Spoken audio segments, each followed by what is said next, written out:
Assalamu alaikum, dear students. Hope you are fine and doing well. I am Ullah Khattak, teaching you about Jinnah's vision of Pakistan. Dear students, during the last lecture, we learnt about the vision of a united India as an act that could not be avoided. It was the only solution to all the problems being faced, especially by the Muslim community living in India. Secondly, we learnt that the act of division was a unique phenomena in its nature because the Muslim community did not resort to any violation or restrictive measures. Thirdly, in that lecture, we learnt the Qaid told the Constituent Assembly that the questions of minorities, whether they are living under the state of Pakistan or India, cannot be ignored. Is they are the equal, is they are the citizen of the state, so they have equal rights to everything in that state. We have certain objectives, and I hope you will, to a certain extent, get these objectives at the end of this lesson. Today we are going to cover up this chapter as well.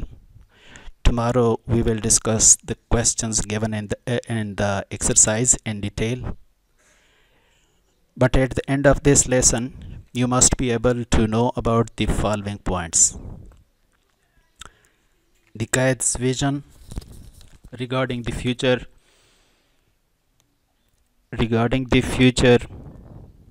of a prosperous Pakistan. Second, you should know about the historical background of this speech. Thirdly, to get sound knowledge about the efforts made for framing our constitution and its importance in the machinery of a government.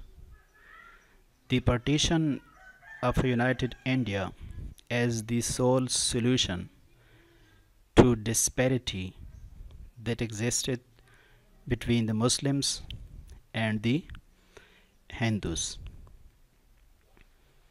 So we proceed to the next paragraph in this lesson, which is, now that was unavoidable. There is no other solution. Now what shall we do? Now if you want to make this great state of Pakistan, a happy and prosperous one, we should wholly and solely concentrate on the well-being of the people, and especially of the masses and the poor. If you will work in cooperation, forgetting the past, burying the hatchet, you are bound to succeed. If you change your past and work together in a spirit that every one of you, no matter to what community he belongs, no matter what relation he had with you in the past, no matter what is his color, caste or creed, as first, second and last citizen of this state with equal rights, privileges, obligations, there will be no end to the progress you will make. So if you give a close view to the paragraph, you must have realized that in this paragraph, the great leader wants to direct the attention of the nation to a very popular idea of forgetting the past. He asks them that they should not worry about their past, whether it was good or bad. They should not think about it anymore. Their success in the future doesn't depend upon thinking all the time about their past, Maybe it was a success, maybe it was a failure, but they should forget it. They should work together for the prosperity of their nation, no matter to what section of the society they belong to. They should not think about themselves as a different person, a different individual, are coming from one section of the society, one class of the society, or the other. This will be a great hindrance, obstacle in the way of progress. They should not think about their classes, sections, or to what class of the society, of the community they belong, because it will be a great obstacle in the way of progress. If they want to make progress, they should forget all about such petty things. They should not consider such petty things. They should work in cooperation and in a spirit that every one of you, no matter of what community you belong to, what relation you had with you had in the past, no matter what is your color, what is your caste, or what is your creed, you are first of all and lost the citizen of this state of Pakistan. So if we discuss the meaning of individual words, here unavoidable means which is certain, which is inescapable. He tells them that now that was unavoidable. What was unavoidable? The division of India was unavoidable. We could not get rid of it. It was bound to happen. There is no other solution. It had no other solution. This was the only solution. Now what shall we do? What is next to be done? If we want to make this great state of Pakistan happy and prosperous. Prosperous means happy, peaceful, and developed. What should be done for it? So we should wholly and solely completely concentrate, focus on the well-being of our people, and especially of the poor people, the masses, common people. We should cooperate, we should work in cooperation. We should not think about the past. Burying the hatchet means we should end our differences. Then you are bound to succeed. If you change your past, work together in a spirit, so the other part of it is comparatively easier. So he wants to emphasize that you should think for the progress of your country, nothing else. In this paragraph, the great leader continues with his idea of preaching, the idea of standing united if they want to succeed in the world. So he tells them, I cannot emphasize it too much. We should begin to work in that spirit, and in the course of time, all these angularities of the majority and the minority communities, the Hindu community and the Muslim community, because even as regards Muslims, you have Pathans, Punjabis, Shias, and Sunnis, and so on. And among the Hindus, you have Brahmins, Vaishnavis, Khatris, also Bengalis and Madrasis, and so on. They will vanish. Indeed, if you ask me, this has been the biggest hindrance in the way of India to attain freedom and independence, or else we would have been a free people long ago.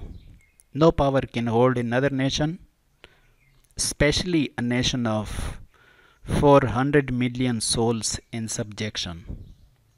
Nobody could have conquered you, and even if it had happened, nobody could have continued its hold on you for any length of time but for this. Therefore, we must learn a lesson from this. You are free to go to your temples. You are free to go to your mosques or to any other place of worship in this state of Pakistan. You may belong to any religion or caste or creed. That has nothing to do with the business of the state. In this paragraph, once again, he teaches the doctrine, the principle of unity. He wants to tell his nation that united we stand, divided we fall. We should remove the boundaries set up by us of being from one class or the other class. The great leader reminds them about one thing, that the British kept them in subjection, and subjection means under rule, for only one reason, and that reason was that they had divided themselves into different sections, different classes.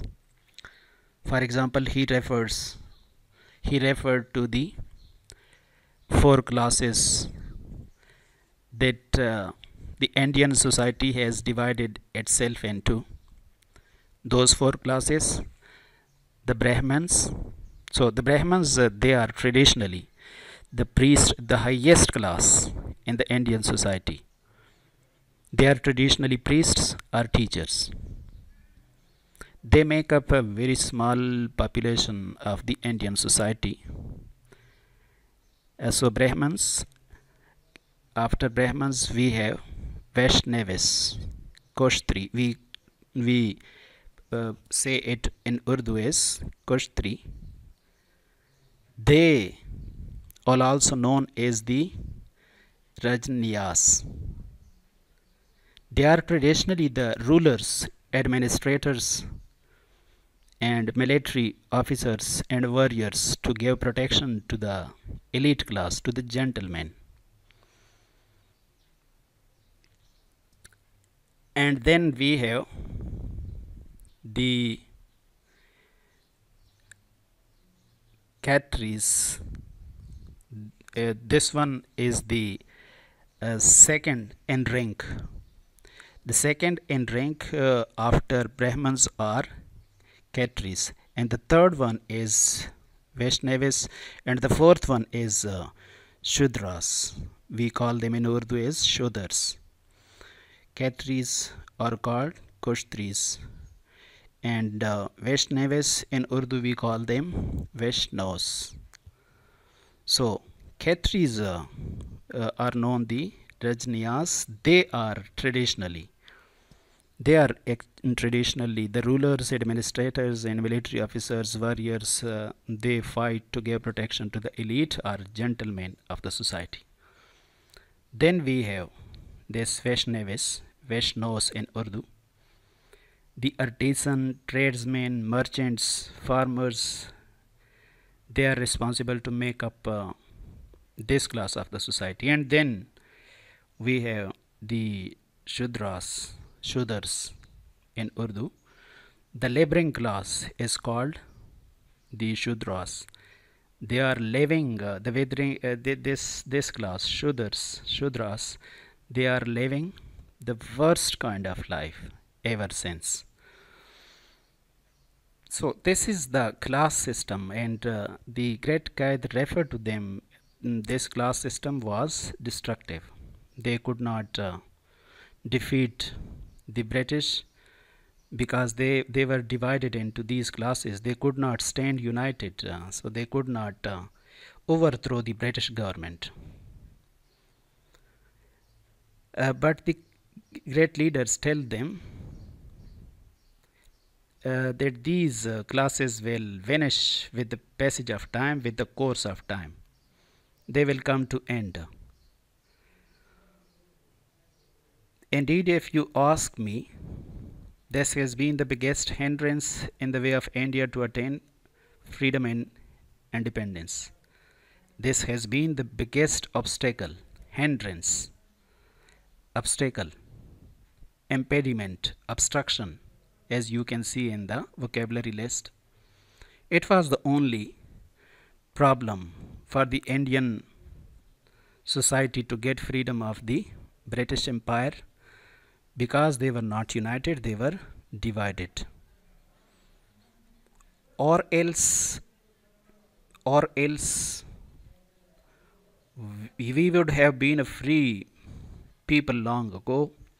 No power. So this is a universal doctrine, universal principle, that no nation can hold another nation in subjection under rule for a longer period of time, especially a nation of 400 million souls in subjection. Souls here refers to people, heads, subjection under rule.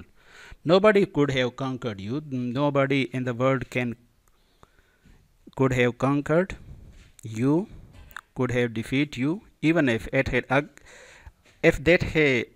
had happened, nobody could have continued its hold on you for any length of time. So it was not possible to continue this rule for a longer period of time. If they were successful to continue this rule for a longer period of time, it was only for this. For this means for this class system. If there had not been any class system in the United India, they would not have been under the rule of British Empire for a longer period of time. So we must learn a lesson. So he concluded from these references that we should learn a lesson from the history, and we should not set up these boundaries that we are Muslim, you are Hindus, you are Sikhs, you are this, you are that. We should not get into these things. You are free to go to your place of worship in this state of Pakistan, and the state has nothing to do with these things. With these things means your religion, your caste system, or your creed, because you are the citizen of this state, and the state has the business to provide you all the facilities, all the to maintain law and order, to give you your due rights. In this paragraph, the Qaid continues with his idea of preaching unity. He tells them, now I think we should keep that in front of us as our ideal. And you will find that in the course of time, Hindus would cease to be Hindus and Muslims would cease to be Muslims, not in the religious sense, because that is their personal faith of each individual, but in the political sense, as a citizen of the state. In the winding up paragraph of the speech, he once again extends a thankfulness to the Constituent Assembly, and he tells them, well, gentlemen, I do not wish to take up any more of your time, and thank you again for the honor you have done to me. I shall always be guided by the principles of justice and fair play, without any, as is put in the political language, prejudice or ill will. In other words, partiality or favoritism. My guiding principle will be justice and complete impartiality, and I am sure that with your support and cooperation, I can look forward to Pakistan becoming one of the greatest nations of the world. So if we come to the first 3 or 4 lines here, once again he teaches this great idea, this great principle, this great doctrine, that with the passage of time, Hindu and Muslim living in this society would stop making these differences. they would stop calling themselves as I am Hindu, you are Muslim, and we are two different classes, two different communities, two different sections. So he clarifies the idea further that I do not mean to say that they would stop practicing their respective religions as being a Muslim or being a Hindu. But I mean to say, because it is everybody's personal faith, I mean to say it in the political sense. In the political sense, as a citizen of the state, they would be living together as citizen of one state. They would not differentiate themselves as Hindus or Muslims. They would be living as the citizen of one state of Pakistan. So in the ending paragraph, he extends thankfulness to the assembly and tells them about his guiding principle. What he tells them, that my guiding principle, my main principle, the principle that I shall follow in my life would be to stay impartial. Partiality means to give sides. Impartiality means to remain neutral. So he tells them that I will remain neutral in all the state activities. This shall be my guiding principles. This shall be my main principle. This shall be the principle that I should follow in my life. So guiding principle means the principle that I shall follow in the future. What will be that principle? That I shall remain unbiased. I shall have no intention to harm anybody, and I shall show no favoritism to anybody. If this is the case, and this is the situation, and you people, and I have the cooperation and support of you people, I can look forward to, I can expect, I can hope Pakistan becoming one of the greatest nations of the world. Then one day Pakistan will be an example to the world. So I hope you got the main points as presented. Do forward your question, any queries, if you have any in your mind. Next, we shall be discussing the questions given in the exercise. Thank you very much.